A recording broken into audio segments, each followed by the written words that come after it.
What would you do if your own family chose to believe a lie that could ruin your career and reputation? In today's story, the protagonist's choice is a masterclass in how to handle the ultimate betrayal. My husband and I, Chloe, don't have children, but we love including our friends who do. So, we decided to host a pool party at our house, a casual get-together with about 15 adults and their kids. We always keep things kid-friendly, though we do serve some beer and seltzers for the adults. My older sister, Sarah, came over with her 2 daughters, my 17-year-old niece Olivia and her 12-year-old sister. Sarah couldn't stay long because she had to work later that evening, but her girls were having a great time. I told her not to worry, they could just spend the night, and I'd drive them home in the morning. She agreed and left. About 2 hours later, things took a strange turn. Olivia came to me and said her mom wanted her home immediately. The reason? I'd had a single drink hours earlier while setting up, and now she needed to find a ride from someone else. It was confusing, but I didn't want to make a scene,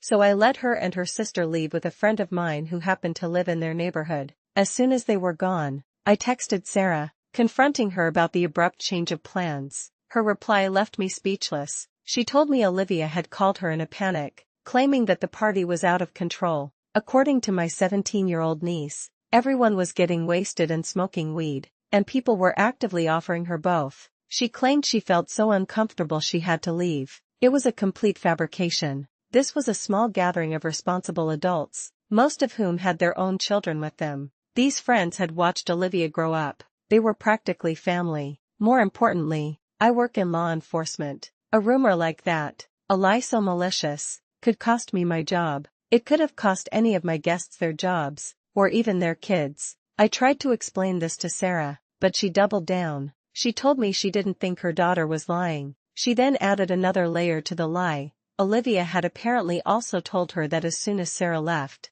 my friends and I started talking badly about her behind her back. It was another dagger, and just as untrue as the first accusation. My brother-in-law, Mark, got involved, but he was no help. He just washed his hands of it, saying it was all he said, she said, and that it wasn't his place to determine the truth. He ended with a weak, "I'm sorry that you're upset." They chose to believe the daughter they knew was a habitual liar, completely unaware that this single act of misplaced loyalty would fracture their family permanently. I was livid, not just at the lies, but at the fact that Olivia would face zero consequences. This was the same niece whose drama I was always called to manage. When her parents couldn't handle her attitude, when she would run away from home, they would call me to go pick her up and mediate. But now, I was the villain. It was clear what I had to do. I let my sister know that for my own well-being, I would be distancing myself from her and her entire family. I decided to take one final step. I remembered we have security cameras in our pool area.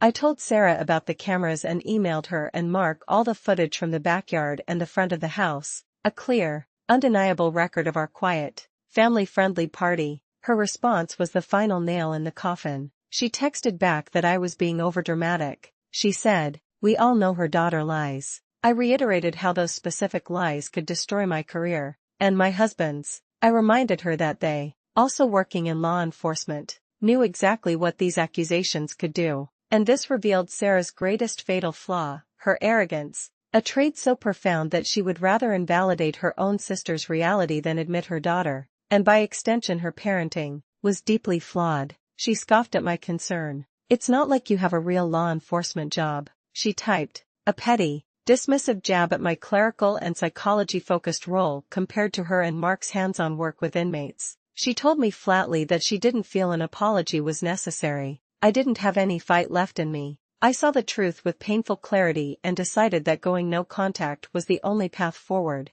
As one person commented online, "It seems my niece just wanted to go home or hang out with her friends, so she came up with the most outrageous lie possible to get her way, not caring who she harmed in the process." Her parents' history of enabling her only made it worse. They had been contacted by her school before for similar accusations she'd made, and her therapist's help was undermined by their own belief that therapy is for crazy people. A few days later, seeking some perspective, I called my younger brother, Liam. He lives a state away and has always been the neutral party among us siblings. I laid out the whole ugly situation and asked him what he would do. And then came the final, vindicating shock. He told me Olivia had done the exact same thing to him at my wedding just 8 months prior. She had told her parents that Liam, who works with children for a living, had been sneaking her alcoholic drinks all night, and they believed her, even though they were at the wedding and saw everything themselves. A lie like that could have ended his career. He said he went no contact right after that,